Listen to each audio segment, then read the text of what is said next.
presidente, Andrés Manuel López Obrador, propuso crear un fondo semilla de 64.619 millones de pesos para compensar a los trabajadores jubilados que no se retiraron con el 100% de su último salario.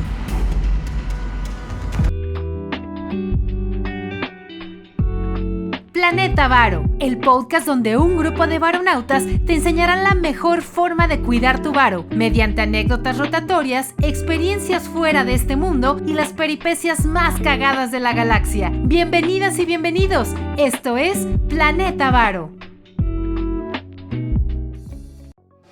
Varonautas, bienvenidos a una edición más de Planeta Varo. Hoy estoy muy contento porque nos hace el honor de acompañarnos un profesionista de las finanzas que también es entusiasta de las finanzas personales, así como los de Planeta Varo. Entonces, sin más preámbulo, les presento a ustedes a Arturo Rueda. Arturo, un aplauso.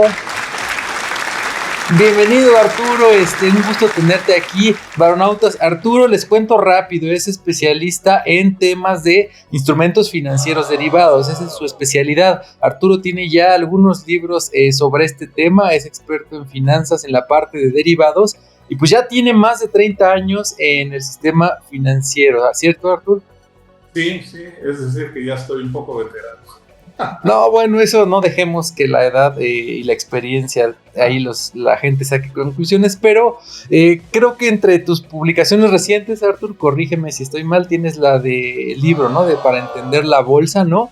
Sí, Para entender la bolsa en 2 ediciones, Carlos, muy amable, estoy muy contento de estar aquí contigo y con los varonautas, estoy feliz. Sí, 2 ediciones que tuvieron muy buen recibimiento en México, en Centro y especialmente en Sudamérica. Eso me agrada bastante, porque ya la preocupación por las finanzas personales de unos 20 años a la fecha ha proliferado en toda nuestra región, que siempre iba como que rezagada respecto de lo que pasaba en Estados Unidos y en Europa.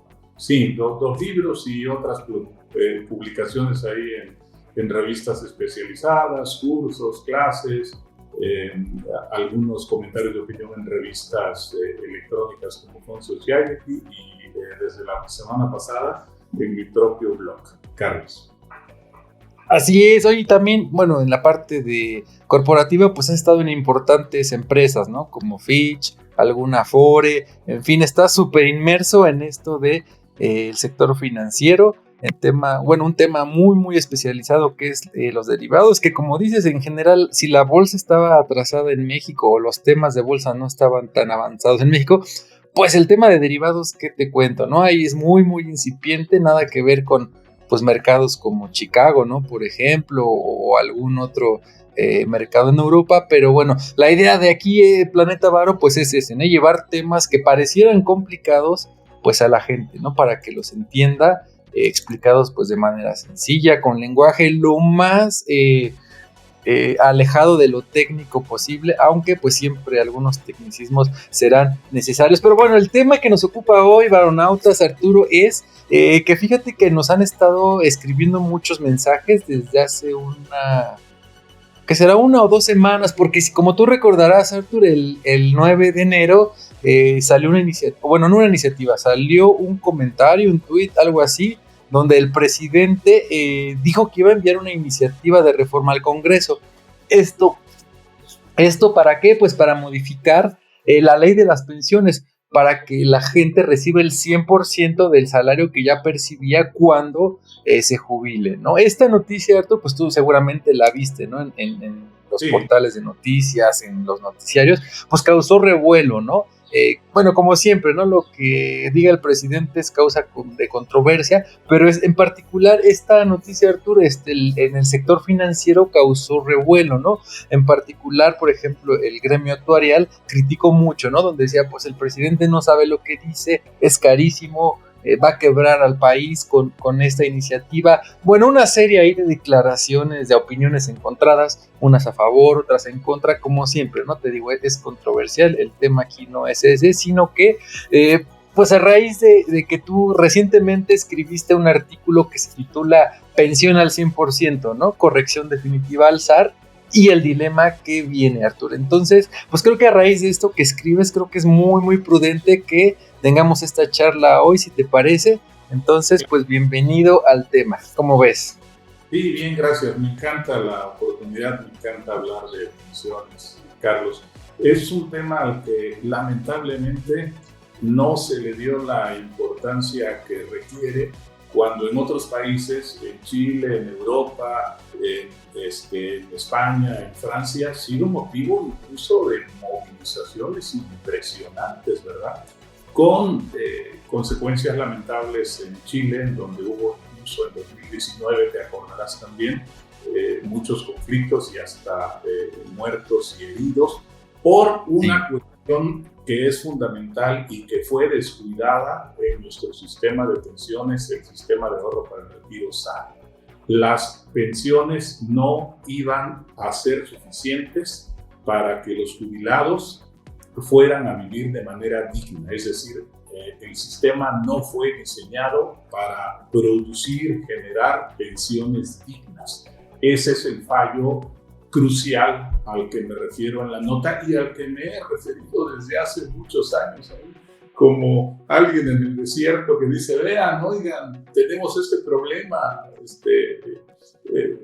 adecuémoslo, corrijámoslo, en fin, hasta que, bueno, en 2020 el gobierno actual decidió tomar el toro por los cuernos e hizo una reforma con el fin de elevar las pensiones para que fueran dignas.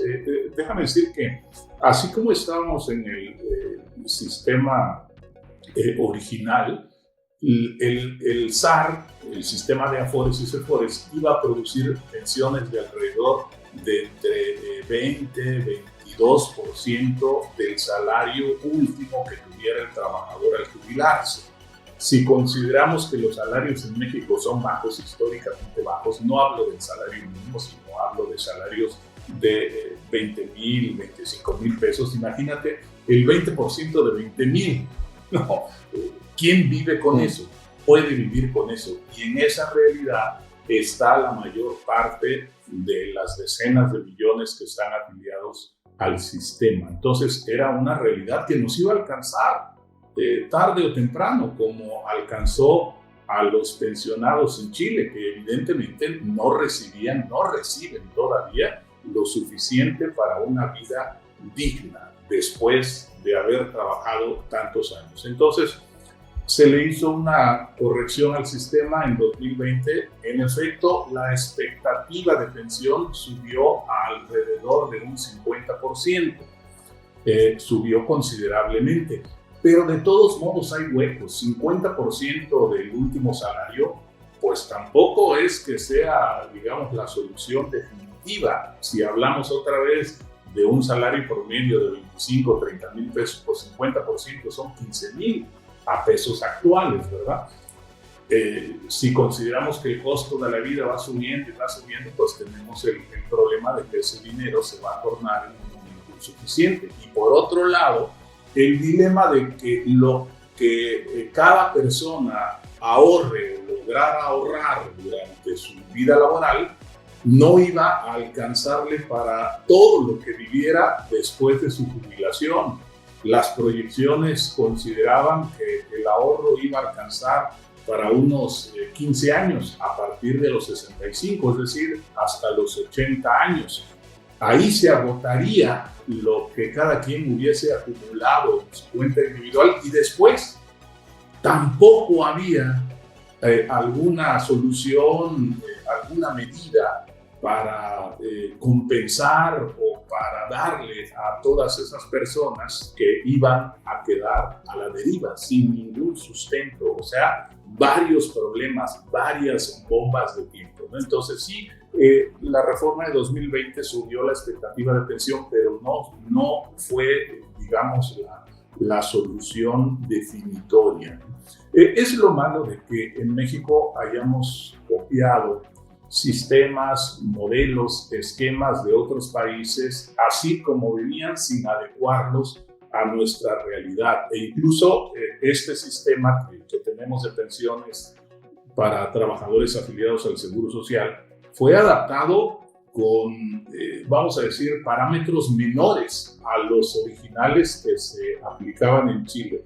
En Chile, el ahorro obligatorio equivale al 10% del salario del trabajador. En México se planteó desde 1997 que fuera con el 6.5% del salario del trabajador, poco más de la mitad, y en Chile no consiguieron pensiones dignas. ¿Qué podíamos esperar de un sistema como el nuestro, con una aportación al ahorro individual de 6,5% menos comisiones? Porque hasta eso en Chile el 10% era libre de comisiones. De comisión. Pero el 10% se iba directo al ahorro, ¿no? Entonces, en México las comisiones, por cierto, fueron muy elevadas hasta que gradualmente fueron descendiendo a 1% sobre el saldo acumulado y ahora son de poco más de 0.5% sobre el saldo acumulado. Ese es otro dilema y ojalá podemos hacer posteriormente una charla al respecto. El caso es de que con esos parámetros se podía conseguir una pensión mínima. Y a pesar de la reforma de 2020, el asunto quedó ahí hasta que ahora nos viene esta otra propuesta. Entonces hay que verla desde dos puntos de vista, creo yo, Carlos. Una, sobre que se le va a dar a los trabajadores o se le pretende dar a los trabajadores el 100% de su salario a partir de que se jubilen. Me parece bien, me parece adecuado. Los trabajadores entonces, y me incluyo, ya no padeceríamos las carencias que estábamos destinados a padecer a partir de la jubilación. Es decir, podemos tener pues, para nuestro sustento, transportación, manutención, mantenimiento, sostenimiento de la casa, los gastos propios que se requieren y quizás ahí para alguna distracción. Sobre todo servicio médico, ¿no? Porque pues, a cierta edad la salud se vuelve más vulnerable y es, junto con la alimentación, lo que más recursos demanda. Entonces, por ese lado, por el lado de darle a los trabajadores una pensión más allá de lo digno, del 100% del salario, es interesante esta propuesta, es bien recibida, ¿no? Yo aplaudo la medida. Luego escucho, bueno, algunos dilemas desde distintos frentes sobre si el gobierno se va a llevar el dinero de las pensiones, sobre si va a haber desvíos, y la verdad es que son cosas francamente absurdas. Se ha venido repitiendo desde el origen del sistema por las distintas inconformidades y por los distintos problemas, que si las Afores roban, que si tal o cual candidato o tal o cual gobernante se puede llevar el dinero, que si hay que desaparecer a las Afores, en fin. Pues todos esos la verdad es que son mitos que no tienen ningún sustento. El ahorro para el retiro, mientras el trabajador está activo y aportando, no lo maneja el gobierno, lo manejan entidades privadas, las administradoras llamadas Afores. Ellas deciden a qué aplicar el dinero que van recibiendo y cuando ven que esa alternativa a la que lo aplicaron ya no es tan atractiva, lo retiran y lo colocan en otra. Sí, parte del dinero lo destinan al gobierno a productos de inversión emitidos por el gobierno, porque en México, en todo el mundo, en Estados Unidos, en Japón, en el Reino Unido, etcétera, la inversión que se considera menos riesgosa o segura, por llamarle así, es la inversión en valores del gobierno, en todos lados. Correcto. Es decir, le damos dinero prestado al gobierno para que haga distintas obras y el gobierno nos paga un rendimiento. Eso es siempre. Eso lo hacen fondos de inversión internacionales, privados, empresas,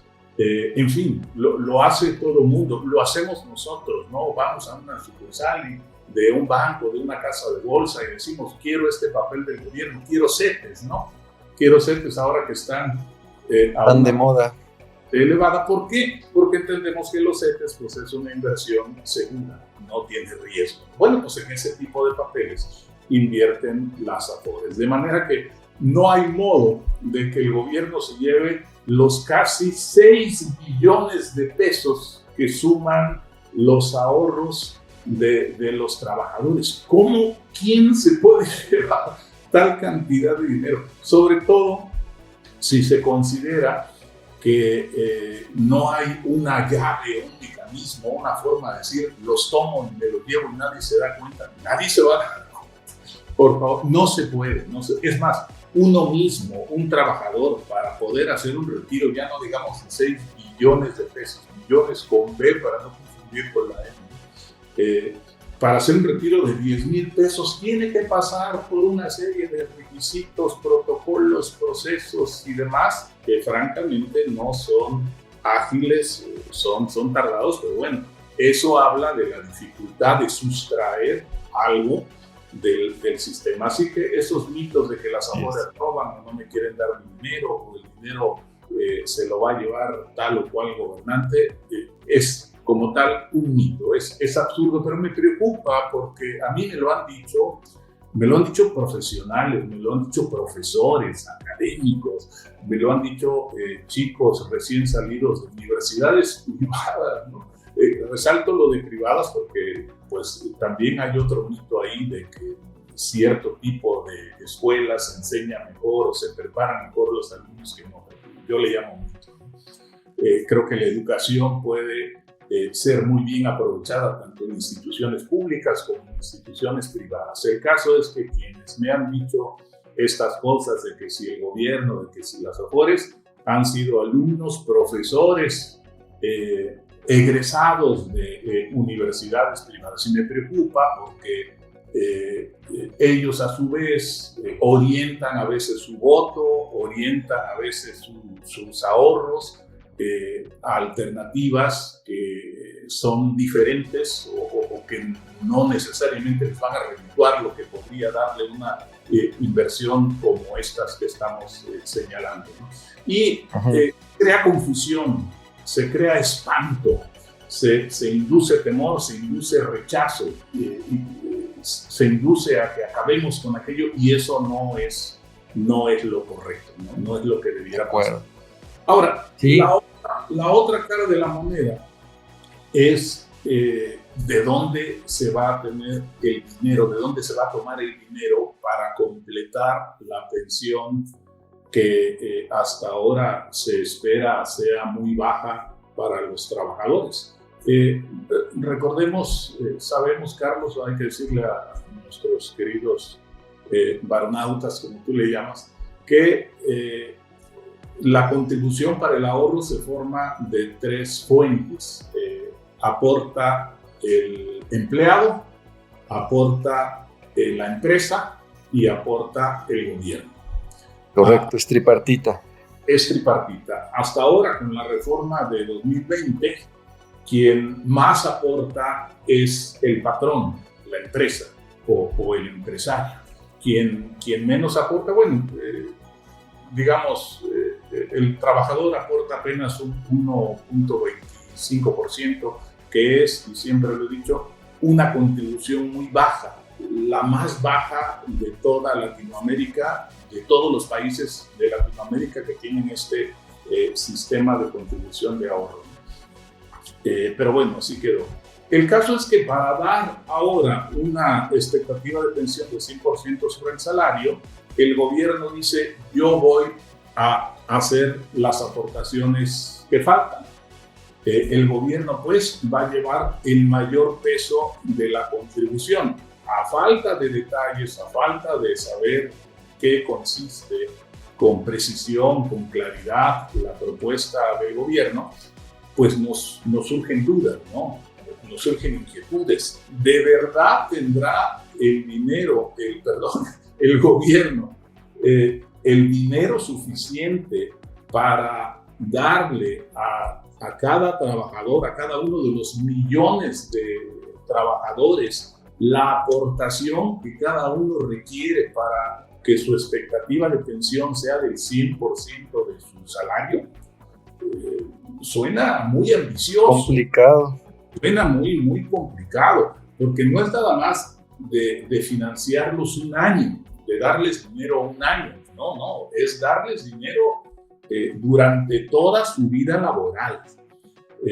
Sabemos que la vida laboral va vamos a decir, de los 20 a los 65 años, para efectos prácticos, de 40 años, ¿no?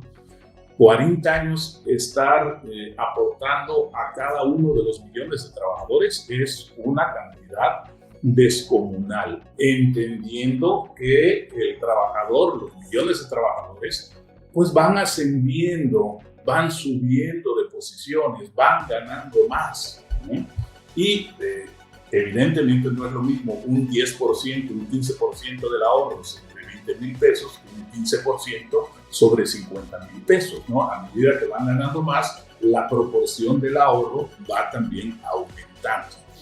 Es una problemática que ya el gobierno nos dirá el 5 de febrero o del 5 de febrero en adelante cómo lo piensa financiar, cómo lo piensa concretar. Ya están anticipando y están diciendo que va a haber deudas, que el país va a quebrar. Yo prefiero esperar, yo prefiero no caer en especulaciones. En amarillismos, en especulaciones, correcto. Oh. Oye, bueno, ya te habías congelado un poco. Perdón. Mira, rápidamente, para ir como redondeando los temas, ¿no? El primero decían, el gobierno se roba el dinero, no sé qué, ya lo explicaste claramente, el dinero no tiene forma de meter mano, lo tienen instituciones privadas, que son las Afores, y cabe decir aquí, recordarle a la gente, Artur, que el régimen de inversión de las Afores es muy estricto, no permite que vayan y metas todo el dinero a la bolsa de valores de entrada, es muy estricto y es lo que comentabas, entre más avanza la edad del trabajador, les obliga a tener más proporción de los ahorros en renta fija y de alta calidad. Lo que comentabas, en México el dinero que le prestas al gobierno es el que se considera pues más seguro, como decías, puede ser CETES, UDIbonos, bonos M, lo que sea, cualquier instrumento del gobierno se considera dentro de México que es prácticamente pues sin riesgo, ¿no? Entonces, en ese sentido, las Afores no pueden jugar, ¿no? Nuestro dinero, tienen que apegarse al régimen de inversión que, insisto, conforme la edad avanza se va endureciendo. Eso por un lado. Por otro lado, como dices, el gobierno no es que pueda meter la mano, porque sobre todo cuando inició este gobierno, la gente decía, no, es que el presidente se va a usar el dinero de las Afores para los proyectos de infraestructura, ¿no? Que está prometiendo, ¿no? En su momento.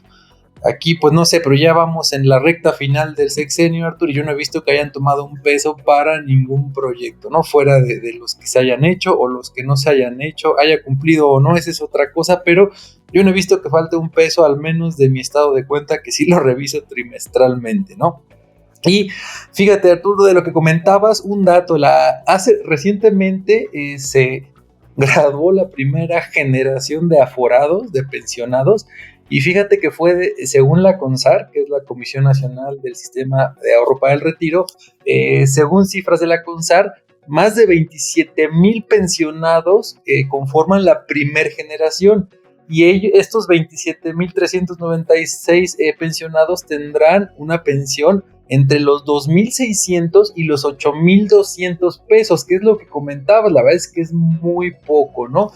Por otra problemática es que la estimación original de esta primera generación era de 12,000 personas, fue de más del doble, y esto lo explican por la reforma que comentas de 2020, ¿no? Que se aprobó en diciembre de 2020, donde entre otras cosas redujo el número de semanas, que era de 1,250 semanas, que son unos 24 años, a 750, que es más o menos 14, ¿no? Sin embargo, hay que entender o hay que decirle a la gente que a partir del 2022 y durante casi 10 años hasta 2031, pues se irán aumentando el número de semanas a razón de 25 por año hasta llegar a las 1,000 semanas, ¿no? Entonces, las 750 que se redujeron, pues iban a ser 775, luego 800 y así sucesivamente. Entonces, creo que ahí hay varios problemas, como dices. Uno, que hay más gente pensionándose de la que se previó.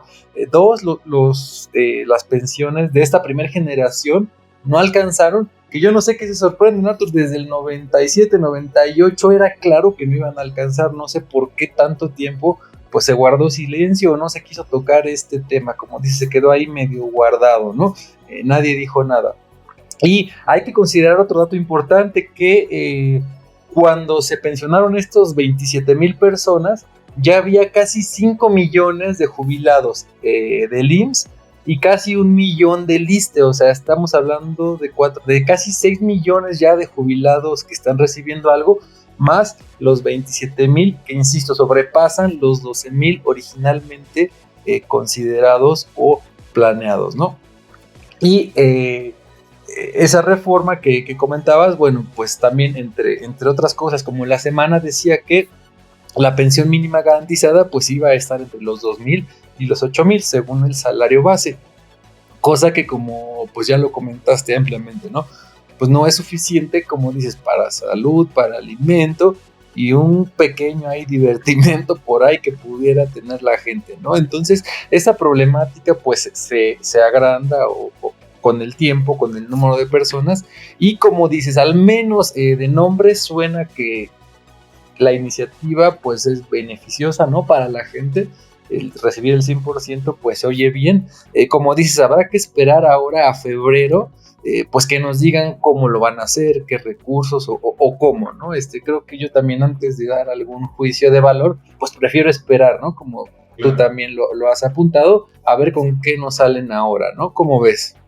Sí, son muchas cosas muy interesantes. Fíjate que en todos estos países que citamos, los de Latinoamérica, en especial Chile, en Brasil, en España, en Francia, en Alemania, en el Reino Unido, cada vez que hay elecciones, hay demandas a los candidatos de que hagan algo para reformar su sistema de pensiones. Cada vez que candidato a un auditorio de una universidad o que aparece en algún foro, hay carteles, hay pancartas, hay preguntas, hay cuestionamientos acerca de qué va a hacer con las pensiones o con el esquema general, si va a modificar esto, si va a modificar aquello, por la necesidad de que los jubilados tengan, lo que hemos dicho, ¿verdad?, una pensión digna, que en ninguno de esos casos se tenía, en ninguno de esos países. Y a mí me llamaba la atención que México era como que un mundo feliz.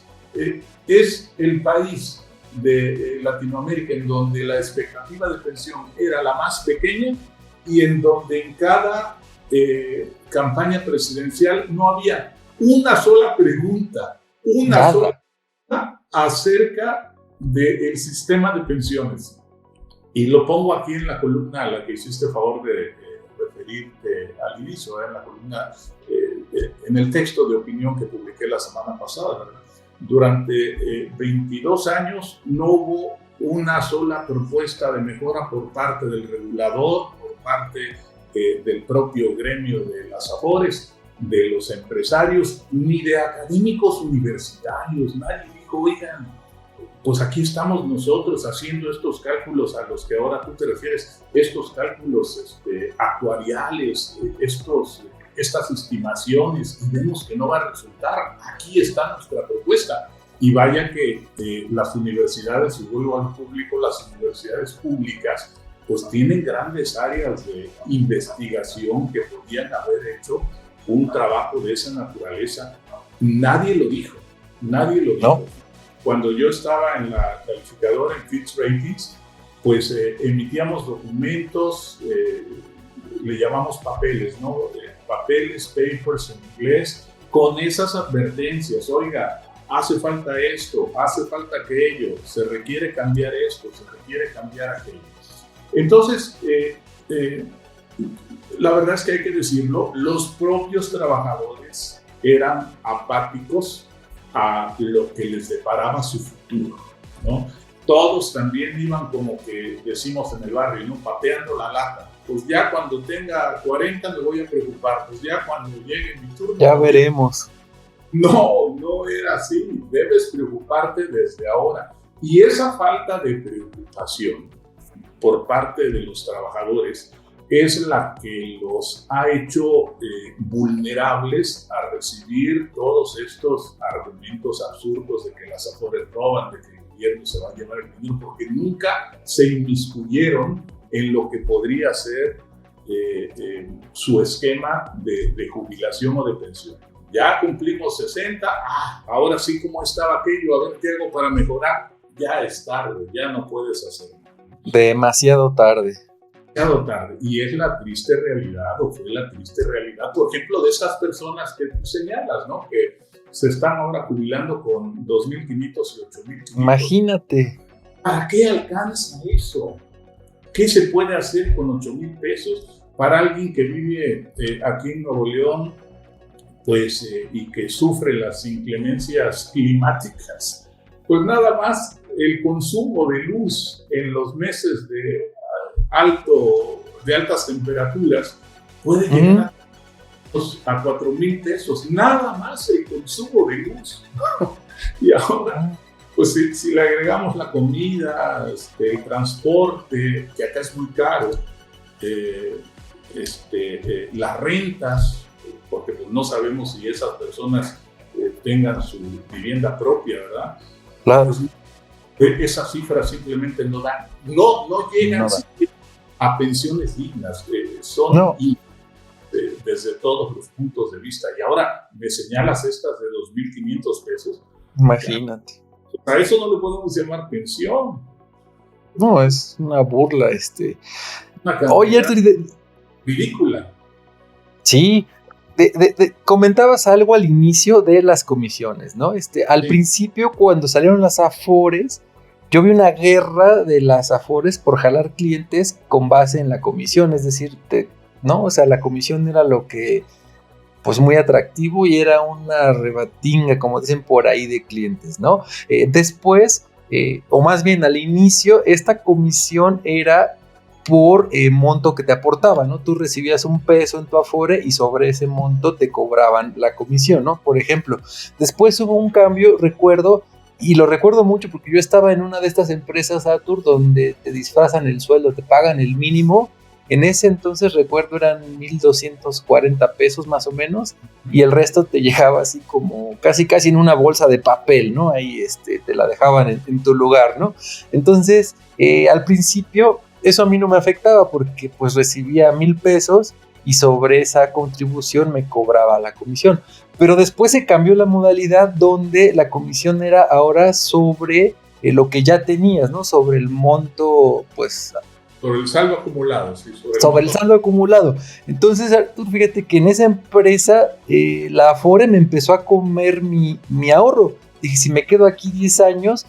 se va a acabar mi fondo de retiro porque pues no aportaba nada, porque te digo que eran 1,200 pesos lo que entraba y la comisión era mucho más de eso porque era sobre todo lo que yo había acumulado en mis casi ya 15 años que había trabajado, ¿no? Entonces ese cambio, te digo, a mí me impactó y yo creo que a mucha gente porque ese esquema estaba o está todavía en México muy presente, ¿no? Hace poco también esta administración hizo algo, ¿no? Para quitar este tipo como de, pues no sé, algunos le llaman simulación, no sé cómo llamarle, ¿no? Donde pues tienes a un trabajador con el mínimo para pagar lo mínimo de la parte de, pues no sé si impositiva, fiscal, no sé. La subcontratación. Eso. Entonces creo que eso también es una forma de apoyar a los trabajadores, ¿no? Porque se supone que la idea es que ya no haya eso. Entonces los trabajadores que están con un sueldo, tal vez no el mínimo, pero como decías, un sueldo un poco más bajo, pues ya no tendrán el problema que yo tuve en esos años, ¿no? De que te cobren sobresaldos y tú estés recibiendo el mínimo. Entonces, indirectamente esta iniciativa de la subcontratación, pues también beneficia, ¿no? El tema del retiro, ¿no? Indirectamente si quieres, pero sí lo viene pues ahí a modificar, ¿no? Al menos. Sí, son muchas aristas, has mencionado bastantes y podríamos dedicarle un programa a cada una de ellas, simplemente de las comisiones que decías, ¿no? El sistema empezó con comisiones elevadísimas que consumían, como también lo señalas adecuadamente, consumían la mayor parte del ahorro. Poco a poco las comisiones se fueron bajando hasta 1% desde el 5.4% y se cobraba por dos conceptos, por lo que se aportaba, como se cobra en Chile, y por el saldo acumulado. A partir de 2009 se cobra solo por el saldo acumulado, pero la comisión que se cobraba de todos modos era bastante elevada. Luego hubo una gran revuelta en 2021 cuando el gobierno dijo, no, pues ahora las comisiones no pueden pasar del 0.55%, ¿no? Y protestaron todos y protestaron las Afores. Yo hice algunas reflexiones al respecto que me costaron ahí muchos reclamos de algunos, ¿no? Yo iba a decir, pero no quise decir la palabra nunca. De varios, porque decía yo, no, es que miren en Estados Unidos cobran el 0.25, en el Reino Unido hay quienes cobran hasta el 0.18 y subsisten y son negocio. Yo estoy esperando que salgan estos criterios del planteamiento del presidente para entonces también tocar el tema de las comisiones. Ahora, la guerra, por llamarlo guerra, ¿no? Guerra comercial, en buenos términos, de ver quién cobra menos comisión, pues ya se terminó porque ya todas cobran prácticamente lo mismo, alrededor de ese 0.55%. Y aún así, México no es el país en donde menos comisiones paga el trabajador de todos aquellos países que han adoptado el modelo chileno. Es cierto que se paga menos que en Colombia o que se paga menos que en Perú, pero no se paga menos que en Chile. También ya hice una nota al respecto y voy a hacer otra corrida, como dicen los actuarios, una vez salga el planteamiento a detalle, ¿no? Y también quiero referirme a lo que mencionabas del régimen de inversión, porque es muy importante y también es causa del dilema. El año pasado y el año antepasado, cuando las cosas estuvieron muy mal, cuando los mercados financieros, las bolsas cayeron, cuando las inversiones en instrumentos de deuda de largo plazo generaron bastantes minusvalías, en ocasiones como esas hay muchos reclamos de la gente. Las Afores me generan pérdidas, se llevaron mi dinero, me están robando, etc. Y no, esto se debe a que los mercados han estado mal. Eso ha ocurrido y eso va a seguir ocurriendo porque es la naturaleza de los mercados. No podemos esperar que las bolsas de valores siempre vayan al alza en una sola dirección. Es imposible. Habrá periodos como en esas ocasiones en las que caen y caen fuerte, caen de manera rotunda y por supuesto ocasionan pérdidas con minusvalías. Ahora porque hay una buena porción de sus ahorros para el retiro que están invertidos en instrumentos de alto riesgo. Pero entonces me llama la atención, cuando se dan esas caídas dicen, yo no quiero bolsa. Y por otro lado dicen, no, si no quieres bolsa, entonces el dinero en estas Afores se invierte más en instrumentos del gobierno. No, pero es que el gobierno se puede llevar el dinero. Entonces, ¿dónde vamos a invertir? En bolsa no, porque puede caer la bolsa. Al gobierno no, porque el gobierno se lo puede llevar. No es posible, no es posible. Por eso se llama portafolio diversificado, porque un poco se va a la bolsa, otro poco a instrumentos del gobierno, otro tanto a a emisiones de las empresas, es decir, se le dan préstamos a las empresas, otro tanto a instrumentos de inversión internacionales, etcétera, ¿no? Hay una diversificación que en efecto el grado de riesgo de los portafolios es mayor en tanto más jóvenes sean los trabajadores, porque se entiende que tienen más tiempo por delante, más vida laboral para poder resarcir o para poder regenerar el ahorro que en su caso llegue a perderse. Y a medida que el trabajador va creciendo, va llegando a cierta edad, la dosis de riesgo de los portafolios va disminuyendo. De manera que por allá de los 58, 60 años, cuando el trabajador está ya a las puertas de la jubilación, el nivel de riesgo de su portafolio de inversión es muy pequeño. Es correcto. Así está configurado el sistema. Pero ahora, dentro de todo eso, cada Afore decide qué grado de riesgo dentro de lo permitido le da a su portafolio. De manera que alguien puede decir, pues yo estoy en Citibanamex porque asume más riesgo que Afore Inbursa, por decir algo, ¿no? Es decir, hay Afores que dicen, de este nivel de riesgo permitido, yo ejerzo el 70%. Inbursa dice, de ese nivel de riesgo permitido, yo ejerzo el 20%, por decir algo, ¿no? Sí. No es que son ejemplos, ¿no? Porque la gente no vaya a querer, son las cifras. Entonces, cada trabajador puede decidir, oye, pues yo estoy en esta porque a mí me gusta el riesgo, yo quiero ganar más. Y otro, pues, no, yo elijo a Inbursa porque asume menor riesgo y yo no quiero perder tanto en las épocas malas. Se tiene, pues, el abanico de 10 Afores para poder elegir.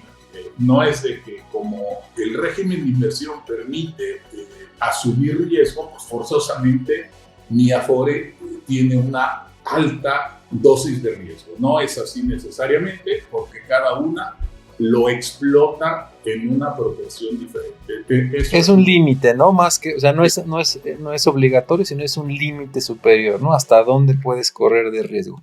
Que es parte de lo que no se trajo de Chile, por ejemplo, ¿no? En Chile sí hay un máximo, pero también hay un mínimo. Por ejemplo, para los jóvenes, el mínimo de riesgo está delimitado y de aquí no bajas. Tienes que tomar una alta dosis de riesgo, no hay de otra. ¿Por qué? Claro. Es la manera en que el dinero a largo plazo puede crecer más. Por supuesto, no hay caídas de las bolsas de valores, esos portafolios sufren más, pero está visto también, haciendo recorridas hacia el pasado, que al cabo de los años ese tipo de inversión es la más redituable para estos casos, cuando el dinero no se requiere hoy ni mañana, sino hasta el cabo de 40 años. Eso es importante también decir. Sí, el backtesting, ¿no? Como dicen por ahí. Yo así le digo a mis alumnos de primer semestre, Arturo, ustedes, su régimen les permite invertir pues bolsa y lo que quieran, ¿no? Les digo, el mío, que ya estoy más cerca para jubilarme, ya puro sete me deja, ¿no? Porque ya es poco lo que nos queda laboralmente, entonces ya no puedes irte a un largo plazo, ¿no? Y tener ese. Ya no tienes tiempo de que las minusvalías se puedan recuperar, ¿no? Entonces ya Ahí yo quisiera hacer un comentario, si me permites, Carlos. Tenemos ya nuestro sistema de ahorro para el retiro, digamos, con dos componentes, con la estructura del modelo chileno, pero con los fondos de inversión al estilo Estados Unidos. Nada más que en Estados Unidos, cada trabajador sí decide en qué invertir, independientemente de su edad. De manera que alguien de 60 años puede decir, yo quiero que el 100% de mi ahorro esté en riesgo. Se supondría que esa persona, quien dice eso, conoce todas las implicaciones de los mercados financieros. Pero también hay personas de 25 años que dicen, yo quiero que todo mi ahorro esté en valores gubernamentales, cero riesgo, es válido. Entonces, al menos allá en Estados Unidos, se le da al trabajador la oportunidad de tomar decisiones que no sean necesariamente buenas decisiones, ya es otro asunto, ¿no? Pero se le da la prerrogativa de que decida en qué quieres que esté tu dinero. En México no. Los que deciden son las AFORES, estas empresas privadas que son las que administran los ahorros. Que en México es algo peligroso, ¿no? El tema de educación financiera, Arthur, no ha permeado tanto, y a lo mejor alguien que no tenga toda la información, imagínate a alguien ya que está cerca de jubilarse, por una mala información, pues se vaya todo a bolsa y le vaya como a nosotros el año pasado, ¿no? Que nos dieron hasta con la cubeta en los índices. Pues imagínate, se jubilaría y ya la minusvalía se la traduciría a pérdida, ¿no? Entonces creo que en México es algo, o sería algo arriesgado ese supuesto, ¿no? De que tú decidas en qué invertir tu retiro, ¿no? Está complicado. Y es muy complicado, sí, es lo que decíamos al inicio. La verdad es que el conocimiento de lo que se conoce como cultura financiera es de un nivel, pues lamentablemente bajo. Pero también eso ocurre en Estados Unidos. Yo he platicado ya con mucha gente que se supone tiene más conocimientos, más experiencia, que ya ha recorrido un camino más largo, y las respuestas o explicaciones que da pues son también de una falta impresionante de argumentos. Hay de todo, pero en proporción en México que estamos muy abajo. Ese es otro tema, la cultura financiera. Pero también nos quejamos, la gente no tiene cultura financiera. Bueno, es que la cultura no es algo de que llegue así nomás porque sí, la tenemos que inculcar. Yo he abogado también en distintos foros, en distintas notas, que enseñemos inversión, planes de jubilación, en fin, desde la secundaria, o si no, por lo menos desde la preparatoria, porque es triste ver que los egresados de universidades de prestigio digan estas cosas del sistema de pensiones. Quiere decir que sus profesores no les dieron las bases correctas. Pero entonces, ¿cómo le explicamos también a los profesores cómo son las cosas? ¿Cómo es el sistema? ¿Cuáles son los mecanismos? ¿Por qué una cosa es así? ¿Por qué otra cosa es de este otro modo? Gran parte de la carga, del peso de la cultura financiera viene de la educación.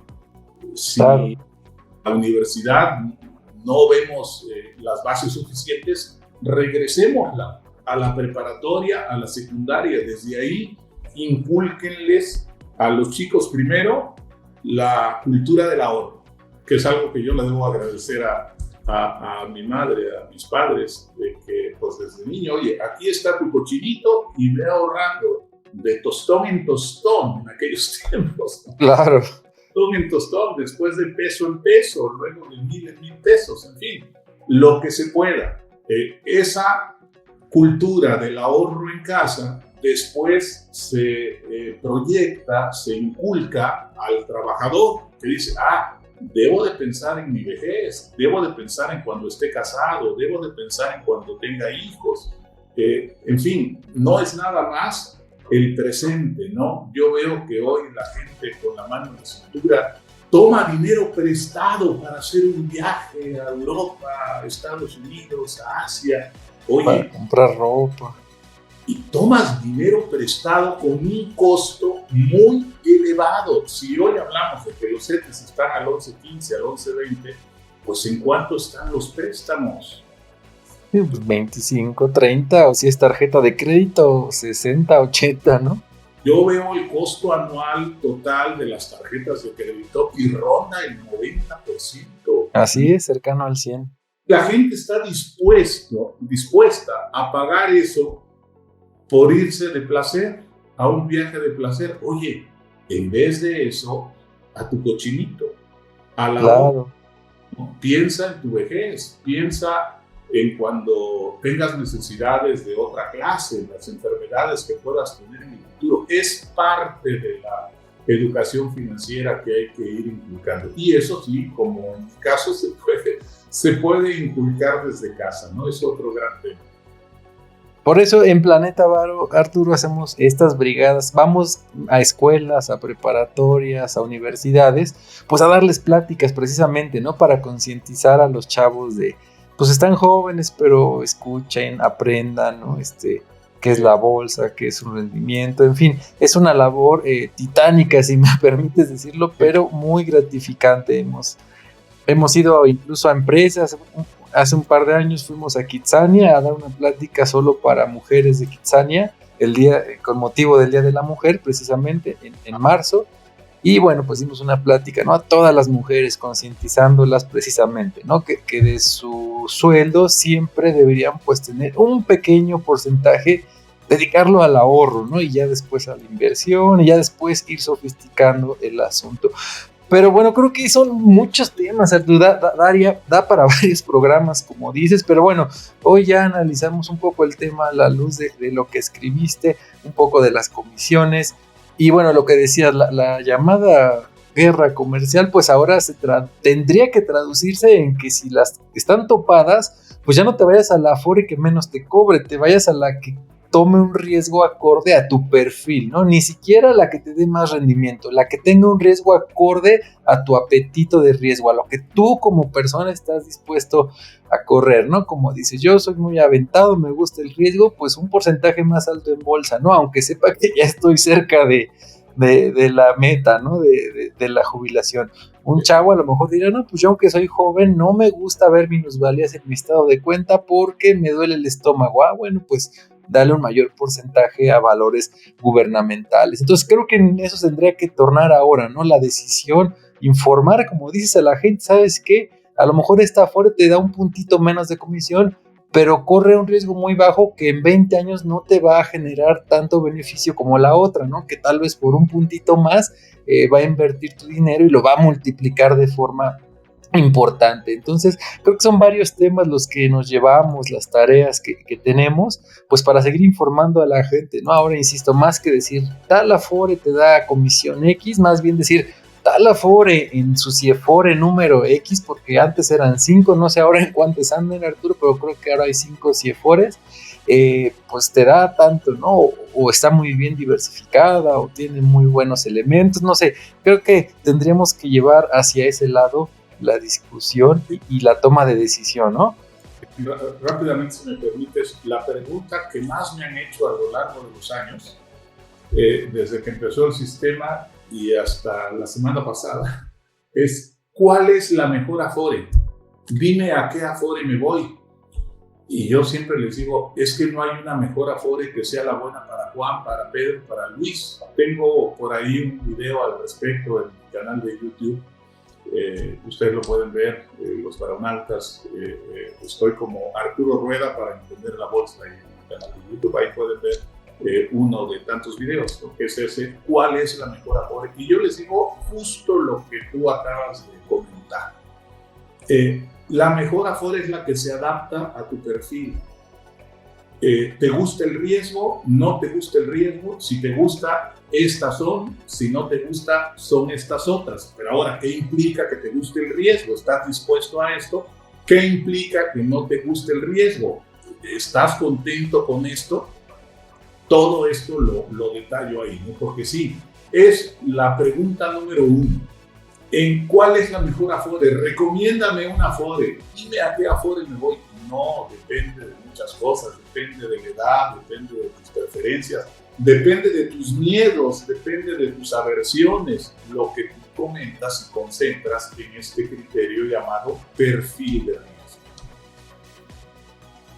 Así es, entonces creo que es bueno esto porque pues ya se va sofisticando la cosa, la gente ya sabe que tiene que estudiar algunos conceptos, en fin, seguirse preparando, como dices, la información no emana de algún lado o no nos va a caer del cielo, hay que buscarla, hay que estar leyendo, actualizándonos y preocupándonos. Al final de cuentas es nuestro dinero y hay mucha diferencia, ¿no? Entre 20 años con bajo riesgo o 20 años con riesgo medio, pues sí puede hacer la diferencia en momento de jubilarnos, ¿no?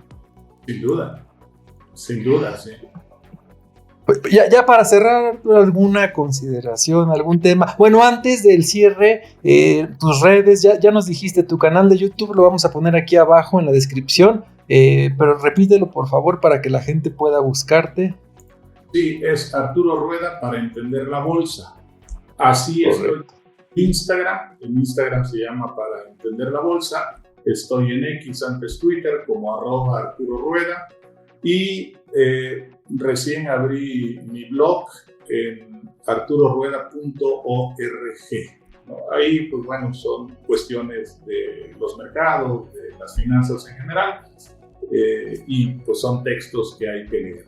Más amigable, digamos, los videos como este que estamos haciendo aquí en YouTube, para que la gente vea, comprenda, asimile y tome decisiones. Y por supuesto, en todas estas redes sociales o en todas estas vías me pueden hacer preguntas, comentarios, yo contesto dentro de lo que son mis posibilidades. Y si no, les digo, mira, te voy a dar los datos de alguien para que lo veas con el especialista. Ya no es que a veces me preguntan, no sé, trabajé solo 20 años y quiero rescatar mi dinero, ¿qué trámite tengo que hacer? Ya no es de mi ámbito, pero sí hay personas que se dedican a eso, ¿no? Yo los puedo orientar, guiar y explicar en cuanto a la mecánica del sistema de ahorro para el retiro del IMSS, las inversiones, los portafolios, el riesgo, etcétera, ¿no? Sobre datos, rendimientos. La gente pide muchos rendimientos, ¿no? También quiere saber rendimientos diarios, ¿no? No es el caso, ¿no? Pero sí, de manera periódica, por supuesto, les damos datos, cifras, guías, etcétera. Excelente, pues ahí está. En la descripción del video, Varonautas, pueden ver, vamos a poner las redes de Arturo. Algunas son como, se titulan como tu libro, ¿no? Para entender la bolsa. Y bueno, ahí pondremos toda la información. Entonces ya saben dónde buscarte, dónde contactarte, hacerte algún comentario. Y ya para cerrar este tema, ¿algún comentario de cierre, estimado Arturo? Claro, sí, pues es importante que la gente se documente, que la gente no se deje guiar por las distintas versiones que, aunque sean dichas así con gran énfasis o con gran seguridad, no necesariamente son las correctas. Hay muchos que con el afán de tener seguidores, vistas y me gustas, titulan ahí sus videos, ¿no? Las Afores roban o estas Afores son de lo peor, ¿no? No se dejen llevar por lo espectacular, sino por aquello que parezca razonable. Y en la medida de lo posible, pues vean directamente la información, es decir, va a salir el planteamiento en vez de decir, a ver, ¿cómo estuvo? Oye, abre el planteamiento porque es tu dinero. Claro. Es tu cuenta. Debes preocuparte por eso de manera directa. Ojalá que cada quien lo pueda hacer. Por supuesto, nosotros en su momento lo haremos y diremos de qué se trata y daremos nuestro punto de vista sobre la viabilidad. Pero ojalá que cada persona, en la medida de lo posible, pueda darse una vuelta o echarse un clavado, como se dice coloquialmente, para ver de qué se trata, porque se trata fundamentalmente de su futuro, de su pensión. Exacto. Mucha gente dice, no, es que yo no entiendo, ese tema no me interesa. Pues mal, porque como dices, es su dinero, es su futuro y pues puede ser la diferencia entre un retiro muy apretado o un poquito más holgado, ¿no? Entonces, sí, excelente recomendación. Lean la iniciativa, ¿no? Lo que salga, estemos pendientes en febrero, Arthur. Y pues si te parece ahí, tenemos una mala costumbre ahí medio de comprometer a nuestros invitados a regresar después ahí, y les decimos como los está viendo la gente, no se puede negar, Arthur, pero ya en serio, si quieres, luego podemos planear algún otro programa ahí para la gente, porque está muy interesante esta plática, el tiempo pues es acotado. Pero ¿te parece si nos vemos en un futuro no tan lejano con algún otro tema de interés? ¿Te parece? Encantado, y no lo digo por compromiso porque la gente está escuchando. Encantado, gustes, y ya sea sobre este mismo tema cuando salga la iniciativa o sobre todos los temas en los que estemos venido manejando desde hace tiempo, Carlos. Encantado, estoy muy a gusto. Muchas gracias, Arturo, por tu tiempo. Varonautas, recuerden ver el material de Arturo en las redes, sus libros. Vamos a estar aquí abajo en la descripción del video, se los vamos a poner como siempre. Y nos vemos, recuerden, Varonautas, los lunes en la madrugadora, 7:30, 7:45, arrancamos con qué esperamos de los mercados, de las declaraciones, que si va a hablar Jerome Powell, que si se reúne Banxico, en fin, toda la información de la semana, lunes 7:30 de la mañana, ya estamos aquí dándoles información. Los jueves sale programa como hoy, estamos podcast, y algunos viernes tenemos el resumen semanal con nuestro economista, pero pues dependiendo si la situación lo amerita, pero lunes y jueves aquí nos vemos. Muchas gracias, Arturo por tu tiempo y estamos en contacto. Claro que sí, hasta luego. Adiós.